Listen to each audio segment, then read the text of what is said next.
Episode number 908, Reflections on BNI's Journey, Part 1. You're listening to the official BNI podcast with BNI founder and Chief Visionary Officer, Dr. Ivan Misner. Stay tuned for networking and referral marketing tips from the man who's been called the father of modern networking, along with suggestions and insights into getting the most from your membership in the world's largest networking organization, BNI. Hello, everybody, and welcome back to the official BNI podcast. I'm Priscilla Rice, and I'm coming to you from Live Oak Recording Studio in Berkeley, California, and I'm joined on the phone today by the founder and the Chief Visionary Officer of BNI, Dr. Ivan Misner. Hello, Ivan. How are you, and where are you? Hi, it's great to be on the BNI podcast again, Priscilla. Thanks for asking. I, this week, am in Charlotte at the Global Support Team headquarters in Charlotte, North Carolina, and just met yesterday with someone who was just on my podcast, Heidi, and the editor for the next book, and Graham. He and I and Heidi are working on a book called Garage to Global. So we just met yesterday, and today is several meetings here at BNI. I love to walk around and meet all the employees and have a chance to talk to other board members. So great. So explain what we're doing today. Well, I did an interview not long ago where the host asked a number of questions that I thought were really valuable questions, and I wanted all the members we have so many people that listen to BNI podcasts. It's amazing to me. I travel the world and people just come up to me and say, I recognize your voice. Hi, or my favorite is, hi, Ivan, how are you and where are you? That's what I get all the time. And so I thought it would be really good to do this as a podcast and do it the same way that the interviewer did it. And that is, I'm asking you if you'd be kind enough to ask the questions, and then I'll give an answer on sort of reflections on BNI's journey over 40 years. The organization is 40 years old now. I started BNI when I was 28 years old. You can do the math. I'm now 68 as of the time of this recording. And I still love what I do, Priscilla. Still absolutely love what I do, because it's things like this where I get to pour into BNI members and talk about what I did right and what I did wrong, and what they can do right so they can learn from my mistakes and be successful. So with that, you've got the questions. I'll let you lead. Okay, perfect. All right, then. This first section is going to be about reflections on BNI's journey. So our first question is, what inspired you to start BNI 40 years ago?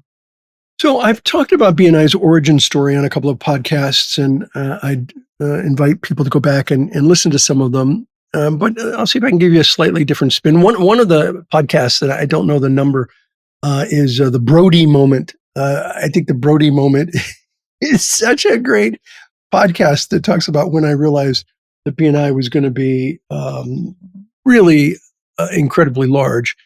And that's a great podcast. But I think overall that BNI is a great example of necessity being the mother of invention. I needed referrals. Uh-huh. And again, I have talked about this in some other podcasts. I absolutely needed referrals. And I put together some people before I put together anybody, I went to a lot of networking organizations, many different networking organizations. And I found they were either too mercenary, where it was very transactional and everyone was trying to sell to me, or I felt that it was totally social, where there wasn't any business being done. And the mercenary groups, I felt like I needed to come back and get a shower because they'd been slimed.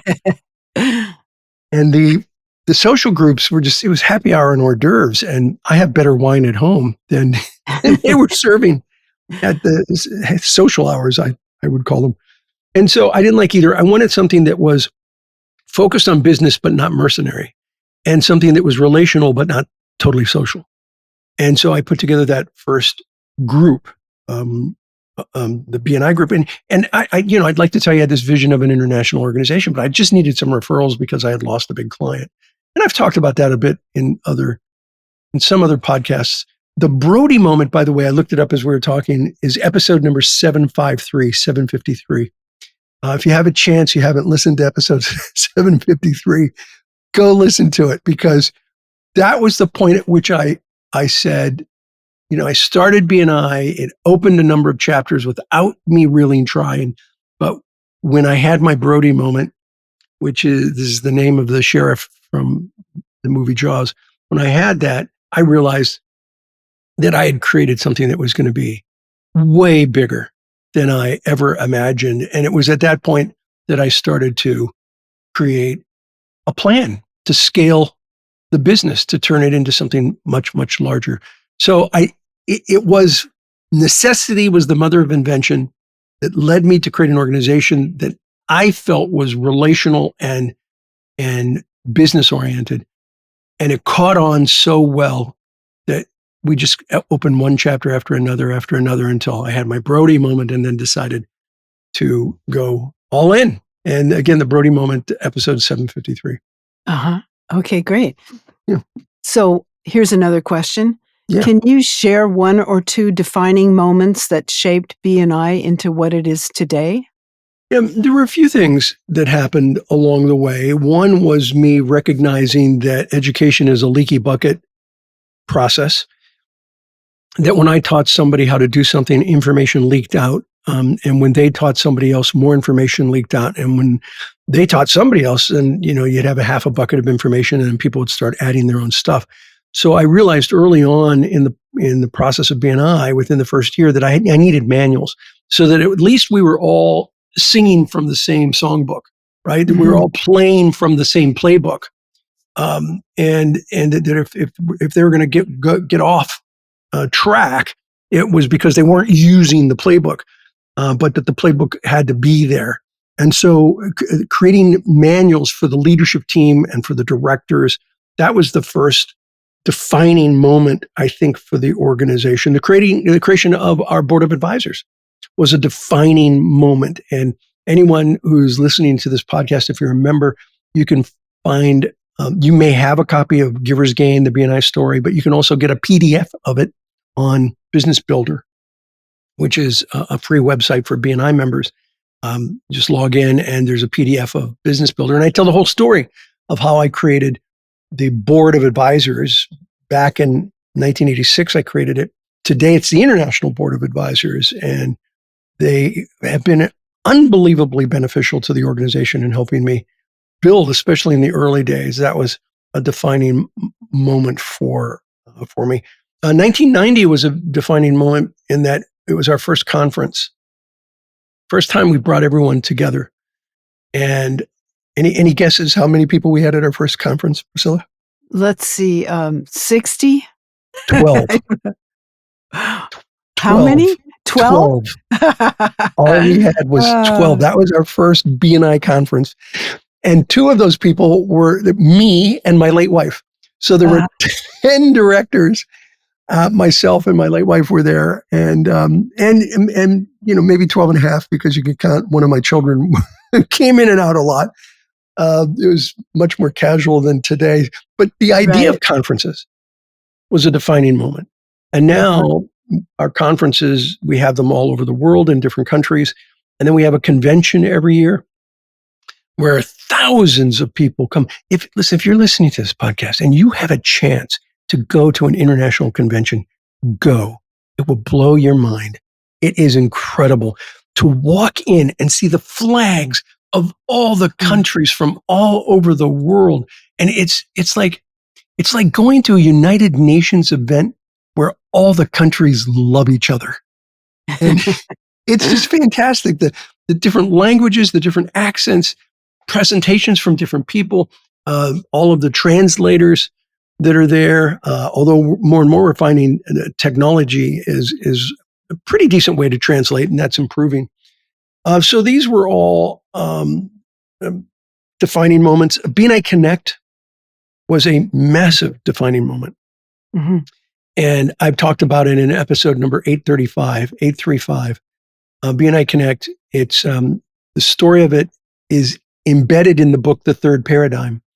and listen to episode 835 and then pick up a copy of the third paradigm.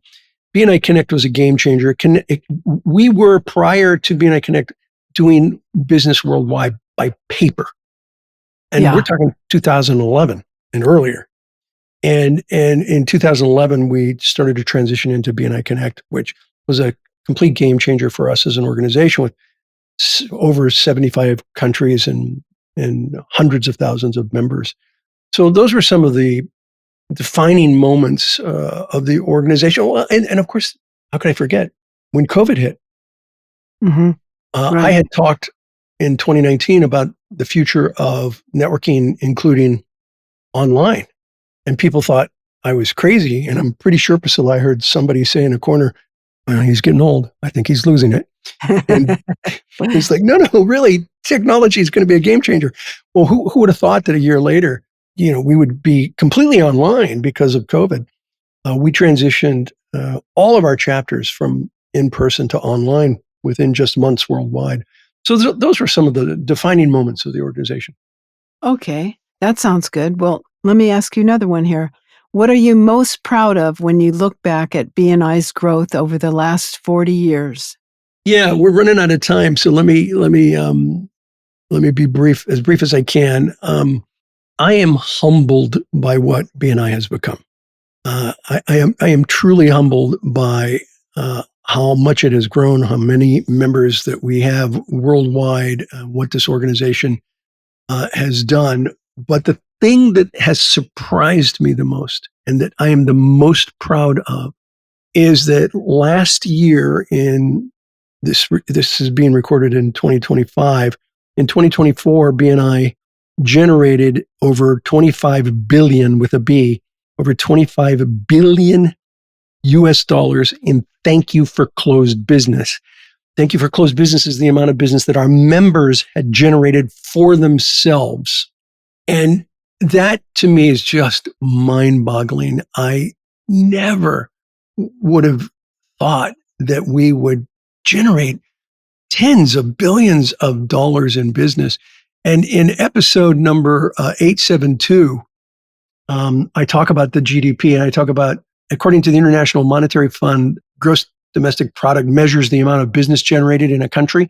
Well, if you take a look at the United Nations estimates of GDP, UN estimates of GDP, there are actually 100 countries in the world that generated a lower GDP than what BNI did in 2024.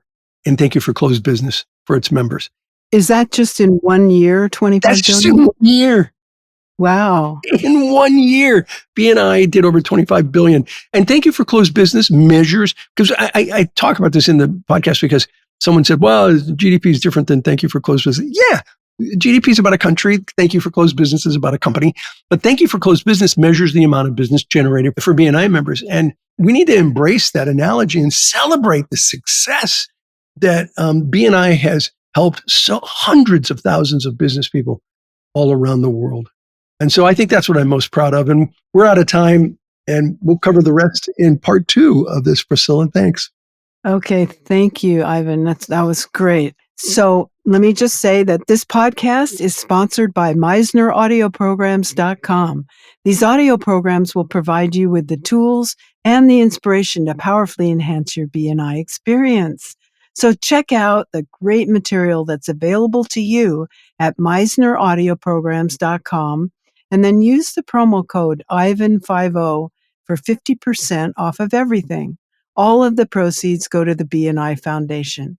Thank you so much for listening. This is Priscilla Rice, and we look forward to having you join us again next week for another exciting episode of the official BNI podcast.